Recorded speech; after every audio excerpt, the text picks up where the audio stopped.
अस्सलाम वालेकुम। नदीम मल्लिक के सख्त और कड़वे सवालात अता तर लाजवाब हो गए। इमरान खान की बहनों को रात गए क्यों घसीटा गया? आपकी गैरत कहाँ थी? फॉर्म 47 पर आई हुई हुकूमत लोगों पर सीधी गोलियां क्यों चलाती है? 28वीं तरमीम लाने का मतलब इमरान खान को फौजी अदालतों में लेकर जाना है। अता तरड़ की ऐसी चित्रोल की आज नदीम मल्लिक ने के दिल खुश कर दिया। नाज़रीन, आइए पहले ये जबरदस्त वीडियो देखते हैं, फिर इस पर बात करेंगे। चैनल को सब्सक्राइब लाजमी कर लें और बेल आइकन को भी प्रेस कर लें। आपकी मोहब्बत का मैं शुक्र। इसमें आईनी तरमीम कब तक उसके ऊपर पेशरफ्त होने का इम्कान? देखिए, अभी तो इस पे कोई ऑफिशियल कोई बातचीत नहीं हुई, कंसल्टेशन नहीं हुई, कोई खदोखाल कोई मुसवदा इसका भी तैयार नहीं हुआ। ऑब्वियसली जब कोई ना कोई इस पे संजीदा गुफ्तगू शुरू होगी तो इस पे ऑब्वियसली हमारी एलाइड पार्टीज हैं, उनको भी ऑन बोर्ड लेंगे। लीगल एक्सपर्ट से भी राय जो है इस पे ली जाएगी। मगर 27वीं तरमीम के बाद वज़ीर आज़म साहब ने भी फरमाया कि मैं MQM का जो एजेंडा है और जो उनकी डिमांड है लोकल बॉडीज़ के हवाले से, वो हमारे जहन में है और हमने उसको सपोर्ट भी किया। और इसी तरह के सूबों की मर्जी के बगैर NFC को उसमें रद्दबदल नहीं होगी और 18वीं तरमीम को रोल बैक नहीं किया जाएगा और एक मशावरत और एक अमल होगा। इसके तहत तमाम तर जो स्टेक होल्डर्स हैं, सियासी जमातें हैं, प्रोविंशियल गवर्नमेंट्स हैं, उनके साथ एक सरासर गुफ्तगू होगी। तो अभी मैं समझता हूँ बड़ा कबल वक्त है। बिल्कुल ये मीडिया के अंदर डिबेट मौजूद है कि जी आज आई कल आई, मगर अभी फिलहाल इस पर कोई संजीदा और फॉर्मल गुफ्तगू शुरू नहीं हुई।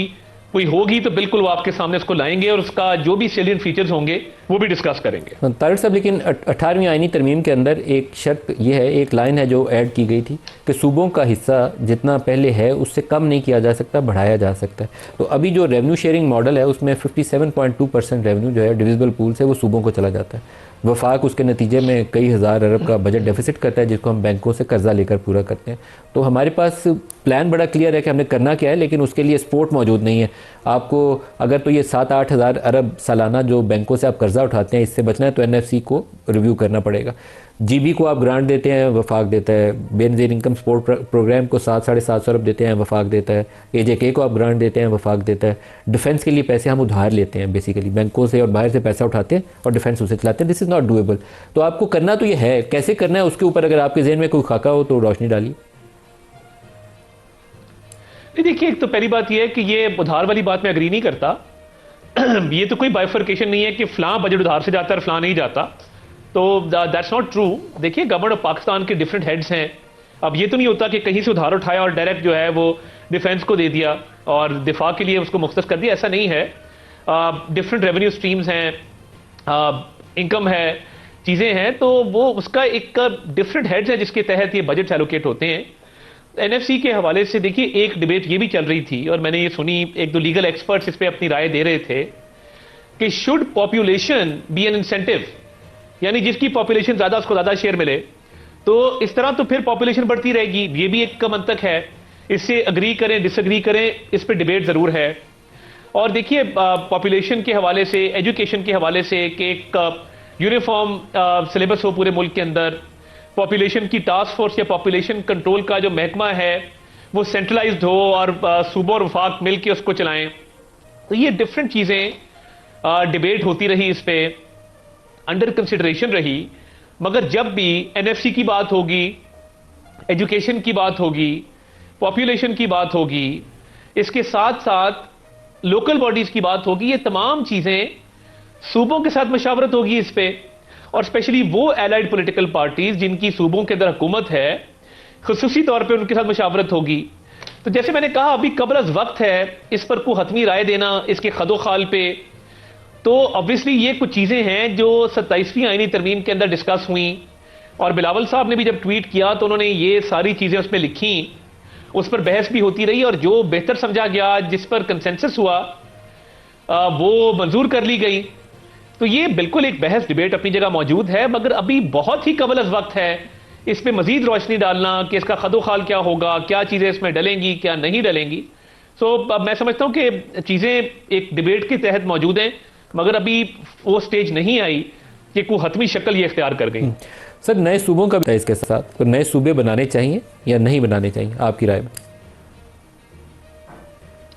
देखिए, मैंने उस दिन भी ये देखा और इस पे मुख्तलिफ लोग अपनी राय का इजहार करते हैं। देखिए, कोई ना कोई जब प्रपोजल आता है उसकी कोई ना कोई बेसिस होनी चाहिए कि उससे गवर्नेंस बेहतर होगी नहीं होगी, उससे अवाम के हालात बेहतर होंगे नहीं होंगे, उससे वफाक मजबूत होगा और एक मुल्क के अंदर मजीद कोहीजन और सिनर्जी आएगी नहीं आएगी। तो ये डिबेटेबल इशू है, इस पे एक डिबेट चल रही है और इस डिबेट का क्या नतीजा निकलता है वो भी एक मशावरत और एक उस अमल के तहत होगा जिसमें कंसेंसस बिल्डिंग होगी। तो फिलहाल अभी ये ना इस पे कोई डिस्कशन हुई है, कुछ एकेडमिक्स इस पे बात कर रहे हैं, बट एज आई सेड इस पे अभी द ज्यूरी स्टिल आउट, अभी इसके प्रोज एंड कॉन्स डिस्कस हो रहे हैं, तो इस पे कोई हतमी राय फिलहाल नहीं दी जा सकती। अच्छा सर, आपने कहा कि एनएफसी के ऊपर या इस तरह के दीगर इश्यूज़ के ऊपर जब भी बात होगी तो सूबों से मशावरत के साथ होगी, ख़ास तौर पर वो हुकूमतें जो वो पार्टियां जो सूबों में मुख्तलिफ सूबों में जिनकी हुकूमत है। पीटीआई की केपी में हुकूमत है और मुल्क में भी बड़ी जमात है, कौमी असम्बली में, सेनेट में भी उसकी प्रेजेंस है। आपकी इंगेजमेंट उससे माजी करीब में बहुत अच्छी हो नहीं पाई मुख्तलिफ इशूज़ के ऊपर। अभी तो उनकी शिकायत जो है अलीमा खान और इमरान खान की बहनों की वो ये है कि 2 हफ्तों से वो कैद तन्हाई में है और उनसे मिलने नहीं दिया जा रहा। और गुज़श्ता रोज़ तो उनकी शिकायत ये थी कि उनके ऊपर पानी वानी गिराया गया, मैन हैंडलिंग की गई, तो इट शुड बी अवॉइडेड। देखिए, वज़ीर आज़म ने वज़ीर आला केपी को दावत दी कि आएँ, बैठें, बातचीत करें, अपने सूबे के मसाइल लेके आएँ, लॉ एंड ऑर्डर की बात करें, काउंटर टेररिज्म की बात करें। वो बहुत सारे इजलास हुए जिसमें वो नहीं आए, ये उनकी अपनी मर्जी है। वो समझते हैं कि वो एजुकेशन पॉलिसी देने की उन पर कोई ऑब्लिगेशन नहीं है, हेल्थ की पॉलिसी बनाना उनके ज़िम्मे नहीं है, infrastructure development, laptops, innovation, IT, ये तमाम चीज़ें वो समझते हैं उनकी जिम्मेदारी नहीं है। ये उनकी अपनी सोच है, अपनी सियासत है। वो समझते हैं बतौर पॉलिटिकल वर्कर वो और सियासत करना चाहते हैं, ऑप्टिक्स की, सोशल मीडिया की ज़रूर करें, उस पर उनका अपना एक राइट है। तो हम तो उनको कहा कि बातचीत करें, उन्होंने नहीं की। तो हमने फिर बेहतर समझा कि 27वीं आईनी तरमीम में हमने एलाइड पार्टी से बात की। और देखिए, फ्यूचर में क्या मुशावरत होती नहीं होती, मगर अयाज सादिक साहब स्पीकर कौमी असेंबली ऑन रिकॉर्ड हैं जब उन्होंने असेंबली के अंदर ये बात की कि मुशावरत के अमल को चलाया गया, कमेटी बनी, उससे पीटीआई ने बैकआउट किया कि हम बातचीत नहीं करना चाहते। मुज़ाकरात के दौरान उन्होंने मुज़ाकरात को सैबोटाज किया, कमेटी तोड़ी और वो वॉकआउट कर गए। तो देखिए, गवर्नमेंट ने तो हमेशा कहा कि जी बातचीत होनी चाहिए, बातचीत चलनी चाहिए, सियासी टेम्परेचर नीचे आना चाहिए, मामलात आगे बढ़ने चाहिए, मगर उसको रेसिप्रोकेट नहीं किया गया। जहां तक उनकी बहनों का ताल्लुक है, देखिए मैं कल भी देख रहा था कि देखिए ये खवातीन पुलिस एहलकारों को जिन्होंने गालियां दी वो तो किसी को नजर नहीं आया, और गलीज गालियां दी गई खवातीन पुलिस एहलकारों को सरेआम, और वहां पे कोई मर्द पुलिस वाला इनके नजदीक भी नहीं आया। और हर चीज की वीडियो मौजूद होती है, छोटी से छोटी चीज की वीडियो लगाते हैं। जो ये क्लेम कर रहे हैं जी बड़ी हाई हैंडेड से धक्के दिए गए, घसीटा गया, उसकी कोई वीडियो एविडेंस सामने लाएं। अगर ये हुआ, चले हम इसको कंडेम भी कर देते हैं, मगर इनके दौर में मैं जस्टिफाई नहीं कर रहा, मैं बिल्कुल कह रहा हूं कि अगर इनके साथ ये हुआ जिसका कोई सबूत ये देने से कासे रहे हैं, हम कंडेम भी कर देते हैं। मगर इनके भाई साहब ने सरेआम कहा कि मरियम बीबी मेरा नाम ना लिया करो इतना ज्यादा। आपको याद होगा वो जलसा, वो पुलिस सड़क क्लियर करवा रही थी ना। नहीं, इधर तो देखे ना, खवातीन पुलिस एहलकार सड़क क्लियर करवा रही हैं, वो कह रही है सड़क छोड़ दें, रास्ता बंद ना करें, ये रिक्वेस्ट कर रही हैं, आगे से ये गालियां दे रही हैं। और इनके भाई साहब एक खातून पॉलिटिशियन को कह रहे हैं कि मेरा इतना नाम ना लिया करो, तुम्हारा खामन नाराज हो जाएगा। ये हमने सारों ने सुना, में बड़ी तकलीफ हुई। तारिक साहब, किसी चीज को भी नामुनासिब हरकतों को जस्टिफाई तो नहीं किया जा सकता, लेकिन अगर आप उसकी फैमिली को उससे इंटरेक्शन करने दें तो वो शायद हमारी पॉलिटिकल नॉर्म्स के अंदर एक अच्छा जेस्चर होगा। फैमिली की मुलाकात होनी चाहिए। आपकी बात तो मैं आप नहीं देखे ना, मैं तो पहले ही कहा कि अव्वल तो अगर ये हुआ जिसका इन्होंने कोई सबूत नहीं दिया, ये तो मतलब गाड़ी से उतरते तो वीडियो बनाते हैं, गाड़ी में बैठते हुए वीडियो बनाते हैं, कोई इसका सबूत नहीं इन्होंने दिया कि हाई हैंडेडनेस हुई है। मुलाकात तो नहीं हुई ना, मुलाकात क्यों नहीं हो रही? कानूनी देखिए, एक कानूनी प्रोसीजर मौजूद है मुल्क के अंदर, एक कोई जेल मैनुअल है, उसका कोई तरीकेकार है, जिसको अडहियर करेंगे तो ठीक है। ये रोज वहां पे जलसा करेंगे, एक मजमा लगाएंगे और एक पॉलिटिकल पर्पसेस के लिए इसको इस्तेमाल करेंगे। तो देखिए, ये कानून के अंदर लेड डाउन क्लियर कंडीशंस हैं। ये रोज लॉ एंड ऑर्डर की सिचुएशन क्रिएट करने की कोशिश करते हैं वहां पे, तो ये कानून के दायरे में रहेंगे तो कानून भी इनकी मदद को आएगा। नहीं सर, कानून मदद को नहीं आ रहा है, इसमें तो कोर्ट ऑर्डर्स मौजूद है, इसके बावजूद मुलाकात नहीं होती। तो मेरा तो ख्याल है सियासी जेस्चर ही होना चाहिए कि फैसिलिटेट करें, जाओ भाई मुलाकात करो, क्या इतराज है? ये उसको सियासी डेरे के तौर पे चलाना चाहते हैं ना जेल को, कि डेलीगेशन के डेलीगेशन आ रहे हैं और वो रोज एक वहां पे मेला सा लगाने की कोशिश कर रहे हैं, नंबर इनके फिर भी नहीं होते। मगर हैविंग सेड दैट, मैं तो यही कह रहा हूं कि एक कानून मौजूद है, ये कानून को मानेंगे तो कानून इनको मानेगा। ये नहीं हो सकता कि ये कानून को ना माने और साथ कहें नहीं कानून हमारी माने, तो ये डबल स्टैंडर्ड चल नहीं सकता। क्योंकि गुज़श्ता रोज़ जो थोड़ी सी एक तलखी पैदा हुई तो उसके बाद उन्होंने कहा कि आप हमारे साथ पिंडी में जो कुछ कर रहे हैं कर लें, फिर केपी में हम आपके साथ करेंगे। तो ये तनाव अच्छा नहीं है। पाकिस्तान को चाहिए कि एक एमिकेबल पॉलिटिकल इन्वायरमेंट हो। तो यहाँ पे पानी उनके ऊपर गिरेगा, केपी में वो हो सकता है किसी और के ऊपर गिराए, तो सूरत हाल तो खराब होगी। किसने रेज किया? नहीं, ये टेम्परेचर किसने रेज किया? किसने गालम गलोच की कल्चर को फरोग दिया? किसने लोगों के घरों पे अटैक करवाए? किसने लोगों की घरों की खवातीन को जेलों में बंद किया? किसने एक बेटी को बाप के सामने गिरफ्तार किया? किसने एक बहन को चांद रात को गिरफ्तार किया? और उसके बाद इस कल्चर को परवान चढ़ाया कि खवातीन के हवाले से कमेंट देना और कहना कि क्योंकि ये बाहर निकलती घर से इसके खिलाफ कमेंट जायज है, जो घर बैठी उसके खिलाफ कमेंट जायज है। देखिए ये जो कल्चर है इसको फरोग दिया गया ना इस मुल्क के अंदर, और इन्होंने दिया है, नफरतें इन्होंने बढ़ाई हैं, ये टेम्परेचर इन्होंने रेज किया है। तो हम तो कंडेम करते आए हैं शुरू से इनकी तमाम ऐसी हरकतों को। तारिक साहब, जो मुल्क के अंदर सियासी फिजा है उसके अंदर फिर मुश्किल फैसला करना मुश्किल हो जाता है। जहां आपको ब्रॉडर पॉलिटिकल कंसेंसस चाहिए हो, उसी के अंदर एक इशू वो है जो इस वक्त मिडल ईस्ट की पॉलिटिक्स है। और आज आए या कल आए, मैंने अभी MBS का आपको स्टेटमेंट भी सुनाया, वो दबाव आना है पाकिस्तान के ऊपर। जब सऊदीज़ को वो बोलते हैं तो सऊदीज़ कहते हैं पाकिस्तान और इंडोनेशिया को आप साथ शामिल करें, फिर इब्राहिम अकॉर्ड्स की तरफ हमारी पेशरफ्त हो सकती है। तो ये प्रेशर आप पे आने वाला है, आप तैयार हैं उसके लिए?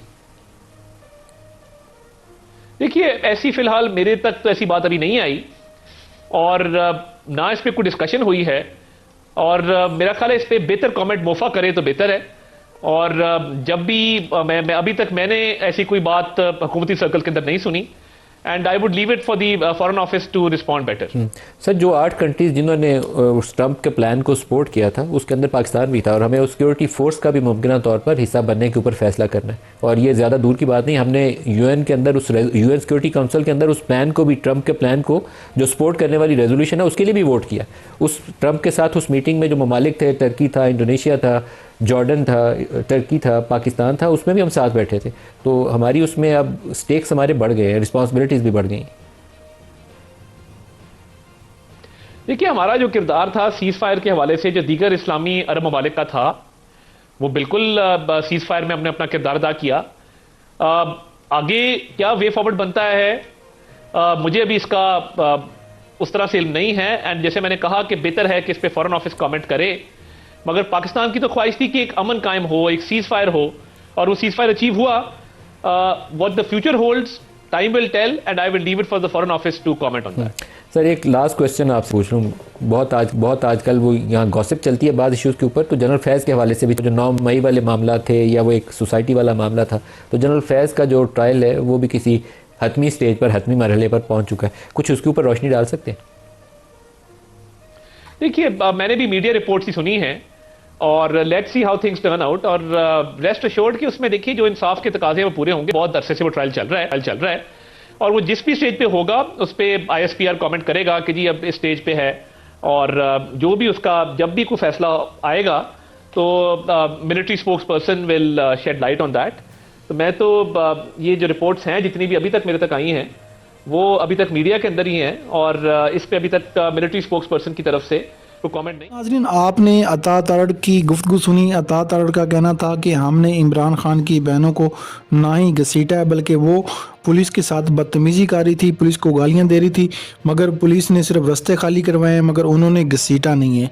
नाज़रीन, ख़वातीन के साथ इस तरह का रवैया रखना ये काबिल शर्म भी है और काबिल मज़म्मत भी है, क्योंकि चाहे वो बुशरा बीबी हो, चाहे वो इमरान खान की बहनें हो, चाहे वो मरीम नवाज़ शरीफ साहबा हो, कोई भी ख़वातीन हो, सबका हमें एहतराम करना चाहिए, क्योंकि हम एक इस्लामी मुल्क में रहते हैं और हमें मुसलमानों को अल्लाह ताला ने औरत का एहतराम करना सिखाया है। नाज़रीन, हम इखलाक से इतने गिर चुके हैं, हमारे माशरे में इतनी अदम बर्दाश्त हो चुकी है कि हम ये नहीं देखते कि यार ये हमारा सियासी मुखालिफ ज़रूर है, मगर माएँ बहनें तो सबकी सांझी होती हैं और हमें सबका जो है एहतराम करना चाहिए। चाहे देखें, अगर यही वाक़यात आसफ़ा भुट्टो के साथ होता और यही अगर वाक़यात मरीम नवाज़ शरीफ साहब के साथ होता तो क़यामत बर्पा कर देते ये लोग। मगर सिर्फ ये इमरान खान की बहनें हैं और कोई पूछने वाला नहीं है। इस वक्त आपको पता है कि इनके ऊपर जो है ना हाथ रखा हुआ है ताकतवर इदारों ने, मगर जब ये हाथ उठेगा ना तो फिर इनको पता चलेगा कि यार हमने क्या ज़्यादती की है। नाज़रीन, ये सिलसिला सियासी इंतकाम का सिलसिला अब बंद होना चाहिए। पाकिस्तान में एक दूसरे का एहतराम करना चाहिए। तमाम सियासी जमातें एक जो ना नज़रिए पर इकट्ठी हो जाएं कि हमने पाकिस्तान को आगे लेके जाना है। जिसको आवाम वोट दे उसके वोट का एहतराम करें और उसको 5 साल हुकूमत करने देनी चाहिए। नाज़रीन, ये भी एक बच्चे को पता है कि बदकिस्मती के साथ 8 फरवरी को वोट जो था वो इमरान खान को आवाम ने दिया, क्योंकि पीटीआई के पास ना तो बल्ला था ना कोई लोग इलेक्शन लड़ने वाले थे, तमाम नए लोग थे। फिर भी आवाम ने अपना फ़ैसला सुनाया और वोट पीटीआई को दिया। मगर नाजरीन, बदकिस्मती से हमारी हुकूमत जो थी वो बन गई नून लीग की, और अगर नून लीग की हुकूमत बन भी गई तो नाजरीन इनको वो चाहिए था कि ये पीटीआई के जो लोग हैं उनके साथ इस तरह का रवैया ना करते कि कल को वो इनके साथ भी हो। नाज़रीन, अगर आपको ये वीडियो अच्छी लगी तो वीडियो को लाइक कर दें, चैनल को सब्सक्राइब कर लें और बेल आइकन को भी प्रेस कर लें। मिलते हैं एक न्यू वीडियो के साथ, तब तक अपने मेज़बान को इजाज़त दीजिए। अल्लाह हाफिज़।